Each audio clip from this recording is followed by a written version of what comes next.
Marcus was 34 years old when he finally understood why he felt exhausted every time he visited his parents.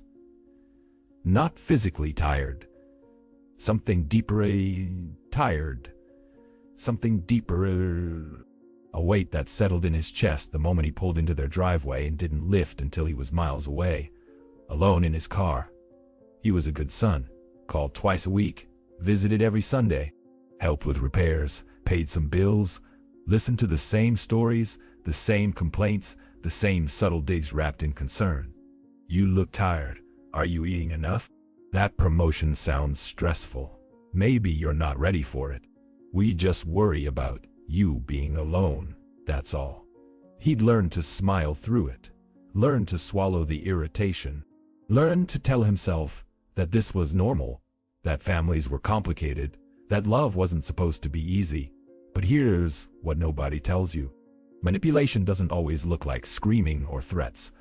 The most destructive forms are quiet, wrapped in care, delivered with a smile. And when it comes from the people who raised you, you're taught to accept it, to normalize it, to believe that questioning it makes you ungrateful. Marcus met Dr. Sarah Chen at a work event. She was a psychologist who specialized in family systems and boundaries. They ended up talking longer than he'd planned. He mentioned casually that family dinners made him anxious. She asked one simple question that changed everything. What would happen if you said no? Marcus paused. He'd never actually considered it. Saying no to his mother felt impossible. Not because she'd yell. She wouldn't.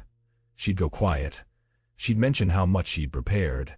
She'd tell his father, well, Marcus is too busy for us now. She'd make sure he knew, without saying it directly, that he'd hurt her. Dr. Chen nodded slowly. That's called emotional extortion. And it's one of 8 manipulation tactics that people use to control others, often without even realizing they're doing it. Marcus felt something shift, not anger, recognition, like finally having a name for something he'd felt his entire life but couldn't articulate. Over the next weeks, Dr. Chen walked him through the 8 tactics, not as theory, as patterns he could see in his own life. She explained each one with the calm precision of someone who'd studied human behavior for decades. And she made one thing clear from the beginning. These tactics work because you've been conditioned to accept them. The moment you recognize them, they lose their power. But recognition requires you to do something most people avoid. You have to stop making excuses for the people you love. The first tactic is emotional extortion. You've experienced this if you've ever been made to feel guilty for prioritizing your own needs.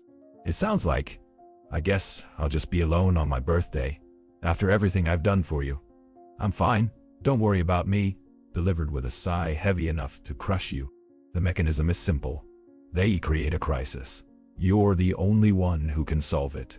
If you don't, you're selfish. But here's the truth. The crisis is manufactured. The guilt is a tool. And your compliance is the goal. Marcus saw it everywhere once he knew what to look for.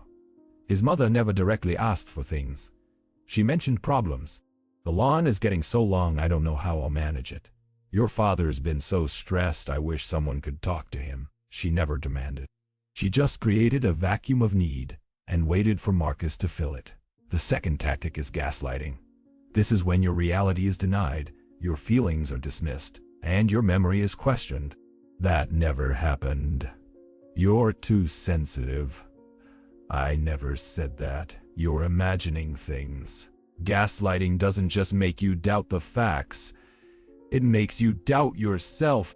Over time, you stop trusting your own perception. You start thinking, maybe you are too sensitive. Maybe you do remember things wrong. Maybe the problem is you. Marcus remembered a conversation from years ago. He told his mother that her comments about his weight hurt him. She looked genuinely confused. I never said anything about your weight. I said you look healthy. Why are you always looking for things to be offended by? He'd apologized. Felt bad for bringing it up. Wondered if he was being unfair. Dr. Chen leaned forward. Let me ask you something. When you left that conversation, did you feel better or worse? Worse, Marcus admitted. Then it worked. Gaslighting isn't about who's right. It's about who gets to define reality. And if they can make you doubt yours, they control the narrative. The third tactic is triangulation. This is when they involve a third person to validate their position or to avoid direct confrontation. Your brother thinks you're being unreasonable. Everyone is worried about you. I talked to your aunt and she agrees with me. Triangulation creates social pressure. It makes you feel isolated. It turns disagreement into you versus everyone. And it avoids the real issue because now you're defending yourself against a phantom consensus instead of addressing the actual problem. Marcus's mother was a master of this. She never argued directly. She'd mention what his father thought, what the neighbors noticed, what his old friends from high school said about his life choices. She built a chorus of concern around him that made standing his ground feel like defying an entire community. The fourth tactic is playing the victim. No matter what you do, they're the one who's suffering. You set a boundary, they're devastated. You express frustration, they're attacked. You try to have a conversation, they're being interrogated. This tactic is brilliant because it flips the script. Instead of addressing what you need, you end up comforting them. Instead of resolving the issue, you're apologizing for bringing it up. They become the wronged party in every scenario, and you become the perpetual villain. Marcus tried to talk to his mother about feeling controlled. She cried, told him she'd clearly failed as a parent, said she never knew he resented her so much. Within 10 minutes he was the one consoling her, promising he didn't mean it that way, retreating from every point he'd tried to make. Dr. Chen didn't look surprised. Did the conversation change anything? No, Marcus said quietly, because that wasn't a conversation. That was a shutdown, and it trained you not to bring it up again. The fifth tactic is the silent treatment. Withdrawal of communication, affection, or acknowledgement as punishment for perceived wrongs.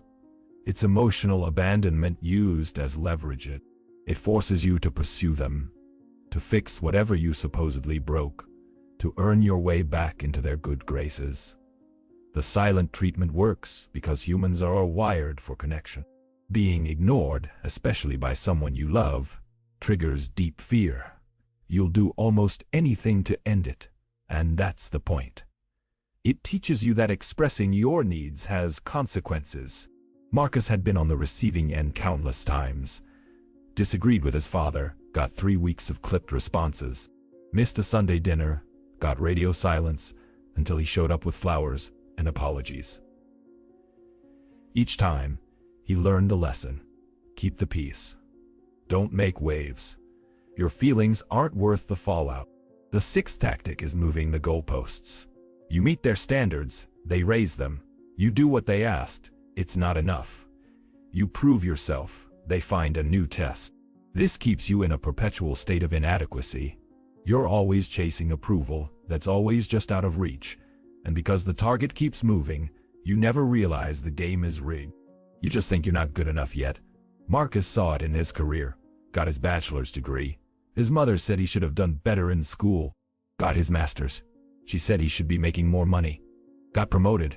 She worried it was too much stress. Every achievement came with a footnote of concern that undermined it. Nothing was ever quite right. The seventh tactic is conditional love. Affection, approval, and support given only when you behave the way they want. The message is clear. You are valued for your compliance, not your existence. Conditional love sounds like, I'm proud of you when you make good choices.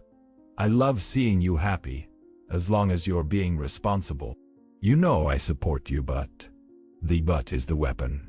It teaches you that love is transactional, that acceptance is something you earn, that who you are isn't enough. You have to be who they need you to be. Marcus realized he'd spent his entire life performing, choosing careers his parents approved of, dating people they'd liked, living in ways that made sense to them, not because he wanted to, because love felt conditional on it, and losing that love was unthinkable. The eighth and final tactic is infantilization, treating you as incapable, incompetent, or in need of constant guidance. This keeps you dependent.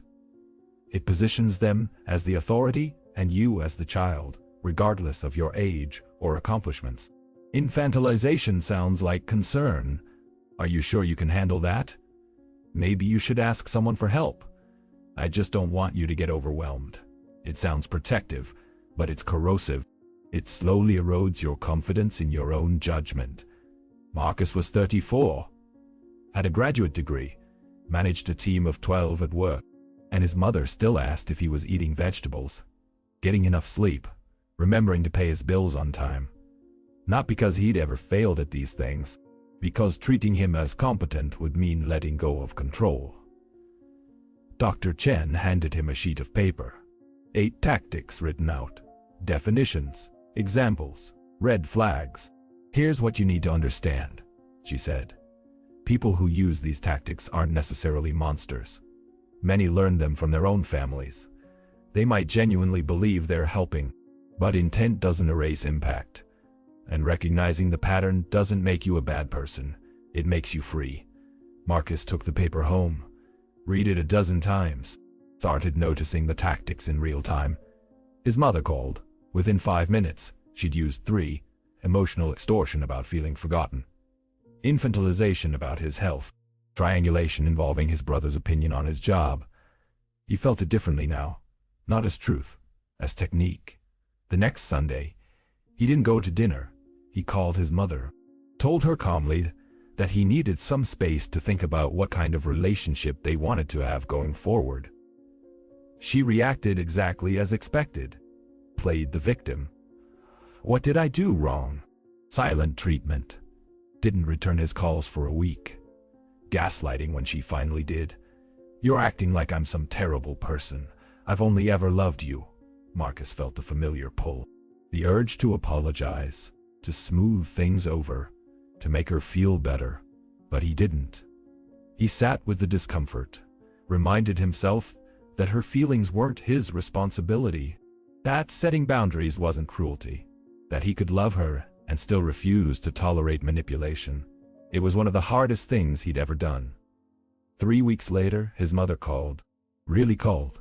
Not to punish or persuade, to talk. It wasn't perfect. She didn't apologize for everything, but she listened. And for the first time in Marcus's life, they had a conversation where he wasn't managing her emotions. It was a start. Dr. Chen smiled when he told her, "You just learned something most people never do. You can't control how others behave, but you can control how much power you give them. The tactics only work if you keep playing the game." 6 months later, Marcus's relationship with his parents had changed. Not perfect, not healed, but different. He visited when he wanted to, said no when he needed to, said no when he needed to, stopped explaining himself into exhaustion. And when the old patterns emerged, he recognized them, named them quietly in his mind, refused to engage. His mother adapted slowly, testing boundaries, finding new ways to push. But Marcus held firm, and eventually, something unexpected happened. She stopped trying so hard to control him, because control only works when the other person cooperates. Marcus started sleeping better. The weight in his chest lifted. He realized how much energy he'd spent his entire life managing other people's emotions, walking on eggshells, performing the role of the good son. He wasn't a bad son for setting boundaries. He was finally becoming himself. Now, let me ask you something. You've watched this far. That means something resonated. Maybe you recognized one of these tactics, maybe all 8. Maybe you're realizing that what you thought was normal, what you were taught to accept, is actually manipulation. Here's the truth. You don't owe anyone access to you. Not your time, not your energy, not your emotional labor, not even your parents. Especially not at the cost of your peace. The challenge is this. Pick one tactic you've been tolerating. Just one. The next time it happens, don't engage, don't defend, don't explain. Just recognize it for what it is and refuse to play your part. It will feel uncomfortable. It will feel wrong. It will feel like you're being cruel. You're not. You're learning that love without respect isn't love. It's control. And you deserve better. Comment below which tactic you're going to stop tolerating. Because when you name it, you take the first step toward freedom, and that step, as small as it feels, changes everything.